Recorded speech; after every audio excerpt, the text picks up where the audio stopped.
আসসালামু আলাইকুম। আশা করছি তোমরা সবাই ভালো আছো। তো আমিও ভালো আছি। আজকে একটা নতুন ভিডিও নিয়ে তোমাদের সামনে হাজির হলাম। তো আজকে আমি ছাদ বাগানে কী করি সেটাই তোমাদের দেখাবো। তো তার আগে বলে নেই, তোমরা অবশ্যই আমার চ্যানেলটা যারা নতুন দেখো তারা অবশ্যই আমার চ্যানেলটা সাবস্ক্রাইব করবে।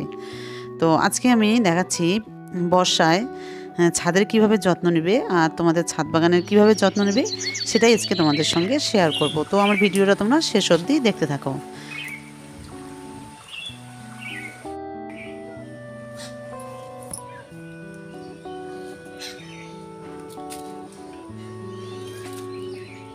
বর্ষাকালে ছাদ বাগানে বৃষ্টির পানিতে ছাদ বাগান ভরে যায়।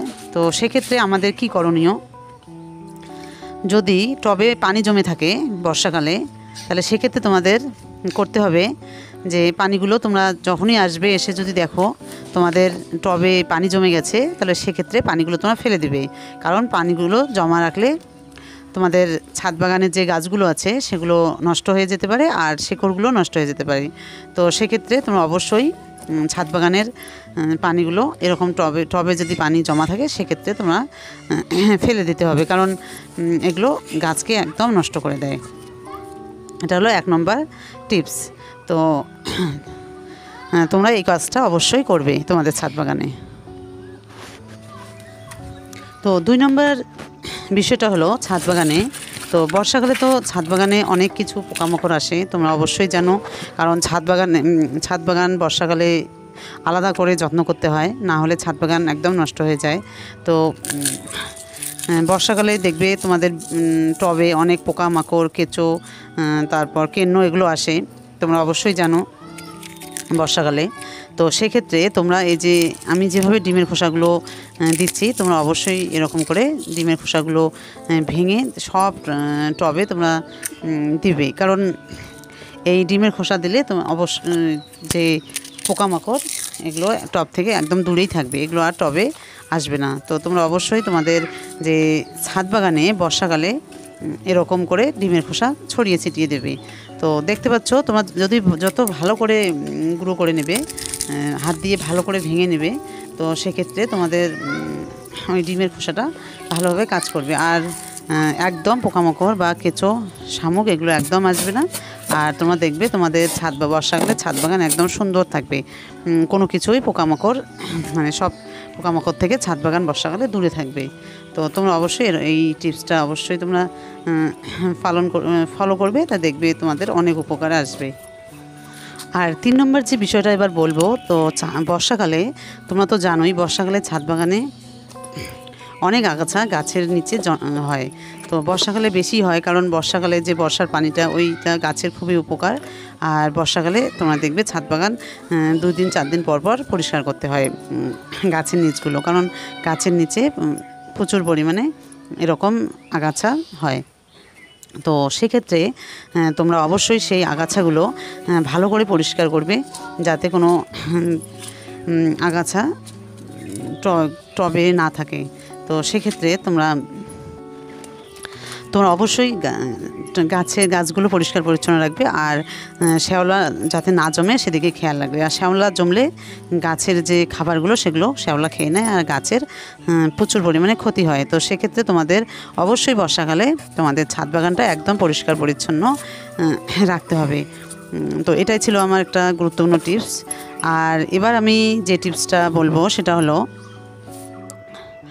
যে বর্ষাকালে তোমরা দেখতে পাচ্ছ যে বর্ষাকালে গাছের যে নিচের পাতাগুলো সেগুলো মাটির সঙ্গে যদি লেগে থাকে, তাহলে সেক্ষেত্রে টবের ক্ষতি হতে পারে। কারণ টবের মাটিতে লেগে গেলে সেই পাতাগুলো ফাঙ্গাল ইনফেকশন হতে পারে, আর সেক্ষেত্রে ওই গাছটা পুরো নষ্ট হয়ে যেতে পারে। তোমরা এর জন্য যেই পাতাগুলো একদম মাটির সঙ্গে লেগে গেছে, তো সেগুলো তোমরা কেটে দেবে, যাতে মাটি থেকে একটু দূরে থাকে। আর মাটি থেকে দূরে থাকলে সেক্ষেত্রে তোমাদের গাছের আর কোনো ফাঙ্গাল ইনফেকশন হবে না, আর গাছগুলো ভালো থাকবে। আর এই ফাঙ্গাল ইনফেকশন হলে তো একটা গাছ থেকে আরেকটা গাছে ছড়িয়ে পড়বে, সেক্ষেত্রে গাছের ক্ষতি হবে। তো তোমরা এইভাবে গাছের নিচে যে পাতাগুলো আছে 2-3টা পাতা একদম কেটে দেবে, কারণ মাটির সঙ্গে লাগা থাকলে খুবই অসুবিধা হবে, মানে ইনফেকশনের সম্ভাবনা থাকবে বর্ষাকালে। তো সেক্ষেত্রে তোমার গাছগুলো পুরো এরকম করে কেটে দিবে, যাতে কোনো ফাঙ্গাল ইনফেকশন না হয়। তো এটা ছিল আমার একটা গুরুত্বপূর্ণ টিপস। তো আরেকটা টিপস তোমাদের বলছি যে বর্ষাকালে কি করবে ছাদ বাগানে। আর যেহেতু বর্ষাকালে ছাদ বাগান একটু বেশি করেই কেয়ার করতে হয়, তো অনেক কিছু খেয়াল রাখতে হয় ছাদ বাগানের।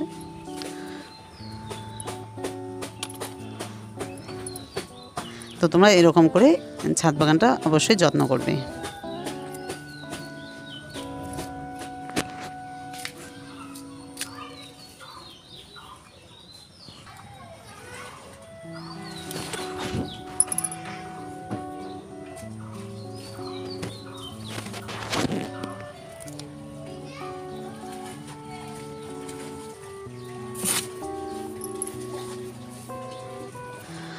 তো বর্ষাকালে আরেকটা বিষয় তোমাদের অবশ্যই মাথায় রাখা উচিত যে বর্ষাকালে তোমরা তো জানো বর্ষার যে বৃষ্টির যে পানিটা পড়ে সেই পানিটা খুবই উপকার গাছের ক্ষেত্রে। তো এই বর্ষাকালে তোমাদের অবশ্যই বীজ বসানো থেকে শুরু করে চারা লাগানো মানে একদম উপযুক্ত একটা সময়। তোমরা তো জানো, তোমরা দেখবে বর্ষাকালে যদি তোমরা বীজ বসাও তাহলে সেক্ষেত্রে বীজগুলো তাড়াতাড়ি চারা হয়। তোমরা তোমাদের ছাদে ট্রাই করে দেখবে। তো এক্ষেত্রে তোমরা অবশ্যই বর্ষাকালে বীজ বসাবে, আর কোনো যদি চারা বসাতে হয় সেই চারাগুলো বসিয়ে নেবে বর্ষাকালে। একটা উপযুক্ত সময়, এই সময় তোমরা অবশ্যই চারা আর বীজ অবশ্যই বসাবে। তো এই যে দেখতে পাচ্ছ আমার ছাদ বাগানে মানে আমি বীজ বসিয়েছি, এই দেখো কত সুন্দর চারা হয়েছে, তোমাদের দেখাচ্ছি। তো তোমরা অবশ্যই তোমাদের ছাদ বাগানে এই বর্ষাকালে বীজ বসানো থেকে শুরু করে চারা বসানো তোমরা অবশ্যই করতে পারো। তো এটা আমার একটা গুরুত্বপূর্ণ বিষয় ছিল, তো তোমাদের সেটাও শেয়ার করলাম। তো তোমাদের কাছে একটাই রিকোয়েস্ট, তোমরা অবশ্যই আমার চ্যানেলটা সাবস্ক্রাইব করবে।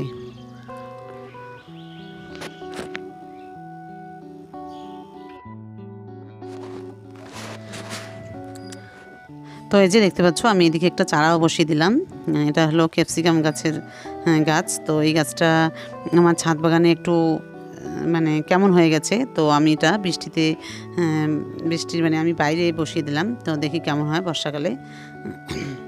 তো তোমরা বর্ষাকালে অবশ্যই চারা বসাবে।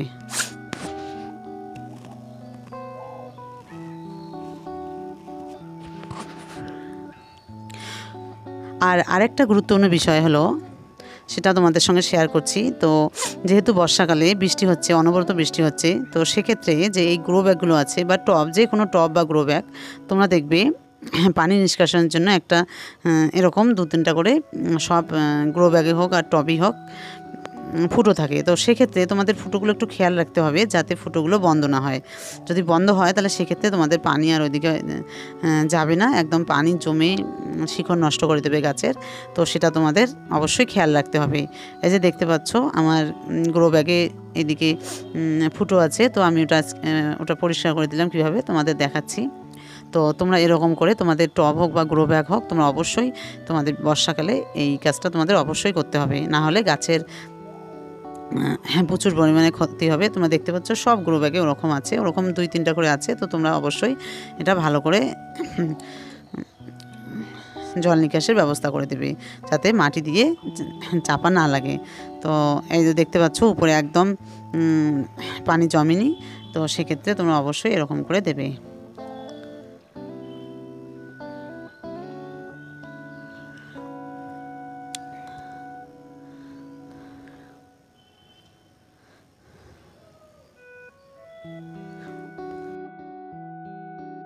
আরেকটা গুরুত্বপূর্ণ বিষয় হলো যে আমাদের সবসময় খেয়াল রাখতে হবে যে বর্ষাকালে আমাদের ছাদের যে ছাদ বাগান আছে, তো সেই ছাদে যেন পানি একদম জমে না থাকে, একদম ছাদ বাগানটা যেন পরিষ্কার পরিচ্ছন্ন থাকে। আর পানি যাতে জমে না থাকে সেই দিকে খেয়াল রাখতে হবে। আর পানি যাওয়ার যে রাস্তা আছে সেটা পরিষ্কার রাখতে হবে যাতে পানি একটুও ছাদে জমে না থাকে, তাহলে সেক্ষেত্রে গাছের ক্ষতি হবে, টবগুলোরও ক্ষতি হবে।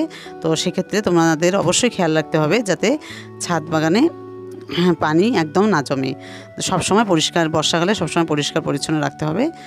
আর সেক্ষেত্রে দেখবে গাছেরও কোনো ক্ষতি হবে না। আর ছাদ বাগানও খুব সুন্দর দেখতে হয় বর্ষাকালে যদি ছাদ বাগান একদম পরিষ্কার থাকে। আর ছাদ বাগানে তো যে গাছে আমরা ভাবি যে বর্ষাকালে বৃষ্টিতে যে বৃষ্টির যে পানিটা আছে সেটাতেই অনেক উপকার হয়, কিন্তু সেটা ভুল কথা। উপকার আছে ঠিকই, কিন্তু সেক্ষেত্রে তোমাদের অবশ্যই জৈব সার দিতে হবে তো গাছগুলোতে, কারণ বর্ষাকালে জৈব সারেরও দরকার হয়। তো তোমরা মাঝে মাঝে 15 বা 1 মাস অন্তর তোমরা অবশ্যই জৈব সার ব্যবহার করবে, তাতে গাছগুলো ক্ষতি হবে না। তো গাছগুলো একটু খাবারও পাবে। তোমরা অবশ্যই বর্ষাকালে এই খাবারগুলো দিয়ে দেবে। আর তোমাদের সঙ্গে আরেকটা জিনিস শেয়ার করি, সেটা হলো গাছগুলোতে তোমরা এক্সট্রা করে একটু বর্ষাকালে যত্ন নেবে, যাতে গাছের একদম ক্ষতি না হয়। তো আজকে আমি বর্ষাকালে গাছে কী কী করতে হয় বা সেটাই তোমাদের সঙ্গে শেয়ার করলাম। তো আমার ভিডিওটা তোমাদের কেমন লাগলো তোমরা অবশ্যই আমাকে কমেন্ট করে জানাবে। আর তোমাদের কাছে একটাই রিকোয়েস্ট, তোমরা অবশ্যই আমার চ্যানেলটা সাবস্ক্রাইব করবে। তো আজকে আমার এটুকুই বলার ছিল যে বর্ষাকালে কী করতে হয় ছাদ বাগানে। তো তোমরা অবশ্যই এই নিয়ম পালন করবে, দেখবে তোমাদের ছাদ বাগান খুব সুন্দর থাকবে আর কোনো ফাঙ্গাল ইনফেকশন হবে না। তো তোমরা ভালো থেকো, সুস্থ থেকো। আজকে এখানেই শেষ করলাম। নেক্সট ভিডিওতে তোমাদের সঙ্গে দেখা হবে। তো টাটা, বাই।